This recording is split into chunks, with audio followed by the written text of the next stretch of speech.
नमस्कार दोस्तों, आप सभी का स्वागत करते हैं यूकेएसएससी एंड यूकेपीएससी क्रैकर में। तो नई वैकेंसी जो है उत्तराखंड में निकली है, जो कि ग्रामीण क्षेत्र में आंगनबाड़ी कार्यकर्ता एवं सहायिका के रिक्त पदों पर ये विज्ञापन निकाला गया है। तो डिटेल पर जानेंगे किस तरीके से आपको फॉर्म भरना है, कौन कौन सी क्वालिफिकेशन होनी चाहिए और सिलेक्शन प्रोसेस किस तरीके से रहेगा, फॉर्म किस तरीके से आपको फिलअप करना होगा, सारी जानकारी पर हम बात करेंगे। तो सबसे पहले बात कर लें, ये जो वैकेंसी रहती है ये परमानेंट वैकेंसी है।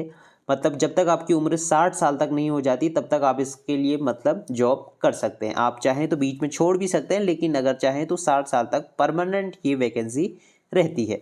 मानदेय की भी बात करेंगे, मतलब सैलरी जो है इसमें कितनी आपको मिलेगी।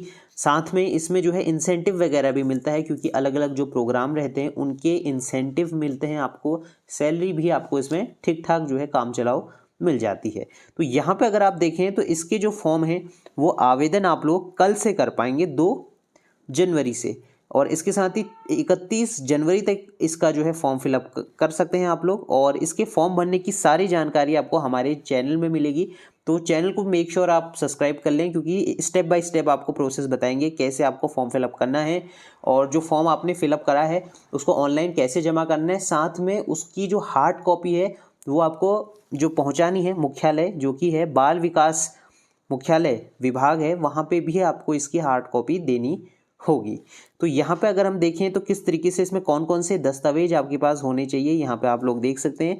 सबसे पहले आपके पास जो है 10 की 12 की मार्कशीट आपकी होनी चाहिए, अंक तालिका आपके पास रिजल्ट जो है होना चाहिए। इसके साथ ही अगर आपने स्नातक वगैरह करा है या फिर आपने पोस्ट ग्रेजुएशन करा है तब भी आप इसके लिए अप्लाई कर सकते हैं। लेकिन जो मिनिमम क्वालिफिकेशन इसमें रहने वाली है वो 12वीं पास रहेगी। अगर आपने 12वीं पास करा है किसी भी स्ट्रीम से तो आप इसके लिए आवेदन कर पाएंगे। इसके साथ ही तीसरा जो अनिवार्य रहेगा वो है आपका स्थायी निवास प्रमाण पत्र, मतलब डोमिसाइल आपके पास होना ज़रूरी है। अगर नहीं है तो जल्द से जल्द बना लें। डोमिसाइल कैसे बनता है, आप लोग क्या करें, CSC होता है कॉमन सर्विस सेंटर, जो कि साइबर कैफ़े में आपको मिल जाएगा CSC सेंटर, वहाँ से आप अपना जो है डोमिसाइल बना सकते हैं। 1 हफ्ते 3 दिन में ये बन जाता है, वो आप जल्द से जल्द बना लें।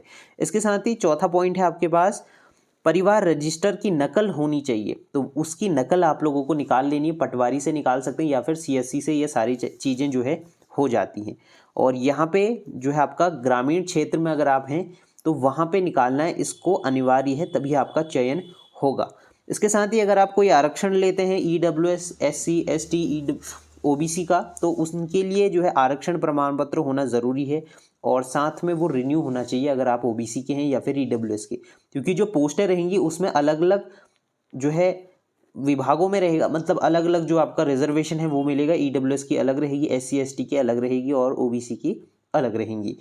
इसके साथ ही जो है छठा पॉइंट जो रहेगा वरीयता क्षेत्र, मतलब ज़्यादा प्रेफरेंस किसको मिलेगी उनके लिए मैं बात करूं तो जैसे तलाकशुदा होते हैं और विधवा होते हैं, जो पहले काम कर चुके हैं उनको थोड़ा वरीयता मिलेगी। ठीक है, तो इन चीज़ों का आप लोगों को ध्यान रखना है। तो अपने डॉक्यूमेंट को आप लोग तैयार कर लें, फॉर्म हम कल भरेंगे तो उसकी वीडियो आपको हमारे चैनल में देखने को मिलेगी। तो ये सारी चीज़ें हो गई, ये डॉक्यूमेंट की हमने बात कर ली। अब हम बात करते हैं कि किस तरीके से आपको इसमें आवेदन करना होगा। तो आवेदन के लिए जो है ये वेबसाइट आपको यहाँ पे देखने को मिलेगी, तो इसका लिंक आपको जो है डिस्क्रिप्शन में मिल जाएगा, वहाँ पे जाके आप इसका फॉर्म को जो है भर पाएंगे। और चयन प्रक्रिया की बात करें कि किस तरीके से इसमें सिलेक्शन होता है, मतलब आपके मार्क्स किस तरीके से इसमें चयन होगा आपका, उसके बारे में बात करते हैं। तो यहाँ पर आप लोग देख सकते हैं हाई स्कूल और इंटर की जो मार्कशीट है उसके आधार पर आपका जो है चयन होगा। तो यहाँ पे आपको देख लेना है, अगर आपके जैसे मार्क्स 45 मार्क्स हैं तो उसको 10 से डिवाइड करके 4.5 जो है अंक आपको प्राप्त हुए। इस तरीके से अगर आपके 59 अंक हैं, परसेंटेज हैं, उसको 10 से जो है डिवाइड करके 5.9 जो है अंक रहेंगे। उस तरीके से आपका जो है क्या बनेगी, मेरिट बनेगी। अगर आपने पोस्ट ग्रेजुएशन करा है, स्नातक करी है, पोस्ट ग्रेजुएशन करी है, तो आपको 2 अंक ग्रेजुएशन में मिलेंगे प्लस 3 अंक जो है पोस्ट ग्रेजुएशन। अगर आपने MA BSc करी है तो उनको जो है 3 अंक मिलेंगे। इसके साथ ही अगर आपको अनुभव है, 1 वर्ष का अनुभव है, तो आपको 1 अंक मिलेगा। तो इस तरीके से आपकी जो है मेरिट बनेगी। तो इसमें देखिए क्या होगा कि 10 पॉइंट रहेंगे, 10 पॉइंटों में से आपको जो है मेरिट बनेगी। अगर आपने जो आपके 10 के मार्क्स हो गए, 12 के मार्क्स हो गए, तो उन सभी के पॉइंट बनेंगे, उस हिसाब से आपकी मेरिट बनने वाली है। इसमें ऐसा नहीं होगा कि जुगाड़ से मेरा लगवा दो, ये कर दो, वो नहीं होगा। आपके प्रॉपर आपकी जितने मार्क्स होंगे या फिर आपके पास जो योग्यता होगी या फिर आपके पास एक्सपीरियंस होगा, उस हिसाब से आपका चयन होगा।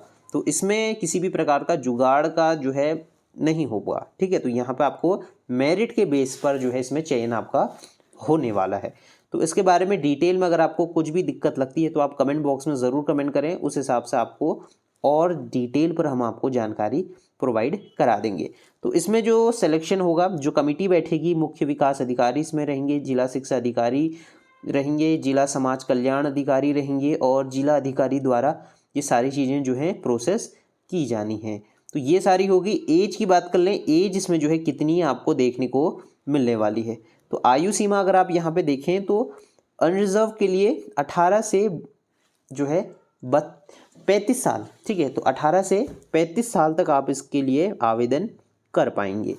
तो यहाँ पे ये एज जनरल के लिए है, अगर आप SC ST हैं तो उसमें शायद छूट जो है मिलेगी और आरक्षण भी जो है इसमें मिलेगा, लेकिन उसके लिए आपके पास स्थायी निवास प्रमाण पत्र होना चाहिए।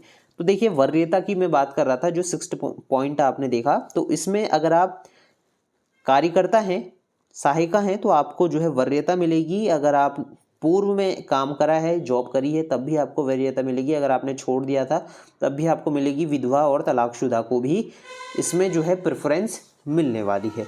इसके साथ ही आगे हम देख लें इसमें क्या क्या चीज़ें और रहने वाली हैं। तो ये सारे बेसिक जो है इसमें रहने वाले हैं और जो आपको फॉर्म भरना है वो ऑनलाइन रहेगा, तो उसका लिंक आपको जो है हम प्रोवाइड कराएंगे, तो वहाँ से जाके आप इसका फॉर्म को भर पाएंगे। तो यहाँ पर आप लोग देख सकते हैं इसमें जो वेबसाइट है कुछ इस तरीके से आप अपना फॉर्म को भर पाएंगे और इसकी जो हार्ड कॉपी है वो आपको ऑफलाइन के माध्यम से नहीं भेजनी, सिर्फ ऑनलाइन जो है इसको भरना होगा, ठीक है। तो ये सारी चीज़ें हो गई और स्क्रूटनी के लिए जो है आपको बुलाया जाएगा, तो उसके लिए आप जो है सारी चीज़ें अपनी तैयार रखें। तो ये सारे हैं, इसमें किसी भी प्रकार का एग्ज़ाम नहीं होगा, इंटरव्यू नहीं होगा। जो आपके 10 के 12 के मार्क्स हैं उसी के आधार पे आपका जो है चयन प्रक्रिया रहने वाली है। तो ये सारी चीज़ें इसमें देख लिया। तो इसमें क्या क्या कार्य होंगे आपके वो आप देख सकते हैं। तो यहाँ पर अलग अलग जो है प्रोग्राम जो है होते हैं। अब हम बात कर लेते हैं इसमें सैलरी कितनी होती है। देखिए अभी सरकार ने कुछ मानदेय जो है बढ़ाया है, जैसे कि अभी 9,300 के करीब इसमें जो है मानदेय करा है। तो लमसम जो है इसमें आपको जो मानदेय अभी मिल रहा है वो 10,000 के समथिंग मिल रहा है। इसके साथ ही जैसे कोई डिलीवरी वगैरह होती है कहीं पे या फिर कोई प्रोग्राम होते हैं अलग अलग, तो उनका इंसेंटिव भी मिलता है। तो मोटा मोटा मान के चलें कि 10 से लेके 15,000 तक आपकी जो है सैलरी इसमें बनेगी स्टार्टिंग, ठीक है। तो बाद में मेरे ख्याल से इसमें अभी काम चल रहा है तो सैलरी बढ़ाने की बात चल रही है, मतलब कम से कम 20 से 25,000 तक इसकी सैलरी हो सकती है, लेकिन उसके लिए 3-4 साल का समय लगेगा। लेकिन जो अभी सैलरी आपकी रहने वाली है वो 10 से लेके 15,000 के बीच में रहेगी। कहीं पर जो है 9,000 भी है, कहीं पे ज़्यादा भी है। तो वो आपके काम पे भी डिपेंड करता है कि कितना वर्कलोड आप पे है और इंसेंटिव वगैरह इसमें जो है मिलते हैं। जैसे अगर नॉर्मल डिलीवरी वगैरह होती हैं या कहीं ऐसे प्रोग्राम लगते हैं तो उसमें इंसेंटिव भी जो है सरकार द्वारा दिए जाते हैं। तो आप लोग कर सकते हैं अगर आप घरेलू हैं। तो ये जो भर्ती है वो सिर्फ महिलाओं के लिए है, तो महिलाएं इसके लिए आवेदन कर सकती हैं। पुरुषों के लिए ये नहीं रहेंगी, मतलब आपकी एज 18 से लेके 35 तक होनी चाहिए, ठीक है। तो यहाँ पे मैरिड अनमैरिड कोई भी इसके लिए आवेदन कर सकता है, विधवा या फिर कोई भी जो है इसके लिए आवेदन कर सकता है। तो ये सारे जो है इसमें अलग अलग प्रोग्राम है। इसके PDF आपको हमारे टेलीग्राम में मिल जाएगी, तो वहाँ से जाके आप इसका पूरा पढ़ सकते हैं और फॉर्म भरने की कोई भी शुल्क नहीं रहने वाला है, तो आप निश्चिंत होकर इसके फॉर्म को फिलअप कर पाएंगे। तो कल से जो है इसके आवेदन होने हैं, तो उसके लिए आप हमारे चैनल के साथ बने रहिए, चैनल को ज़रूर सब्सक्राइब कर लें। और अगर आप गांव घरों में रहते हैं तो आप इसका फॉर्म ज़रूर भरें, क्योंकि इसमें मानदेय भी ठीक है और ज़्यादा इसमें वर्कलोड भी नहीं होता। कभी कभी सीजनल काम जो है इसमें रहता है।